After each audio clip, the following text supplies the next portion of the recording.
यहाँ पे क्या हो रहा है? तो रुको जरा, सबर करो। दोस्त दो को समोसा खिलाओ ना। पैसे पैसे बाद में दे दूंगा। आज के पहले तुमने मुझको कभी पैसे दिया है? बात तो सही दे दूंगा। बाद में नहीं होता, अभी दे दो, नहीं तो मेरे पापा बकते हैं। ये भोसड़ी वाला मुझसे पैसा लेगा, अभी बताता हूँ इसको। आइए देखते हैं, बैठन मजा आएगा। बेटा 2 प्लेट समोसा लेगा, चटनी मार के। दोस्त हो के तुम हमको ऐसे बोलेगा? कौन सा दोस्ती, चुपचाप समोसा लाओ।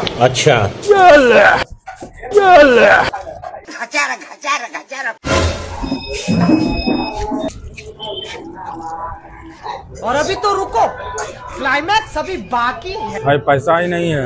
मेरे पास तो पैसा नहीं, हम तो तुम्हारे भरोसे आए। अब तू गया बेटा, अब तू दोस्त गया। पैसा तो घर में भूल गए, बाद में देंगे तो चलेगा। नहीं नहीं नहीं, पैसा नहीं है तो चुपचाप बर्तन धुओ। भोसड़ी के पता नहीं आज किसका शक्ल देख के इसके साथ समोसे खाने आ गए। भोसड़ी का जब पैसा ही नहीं था, खिलाने के लिए क्यों लेके आया?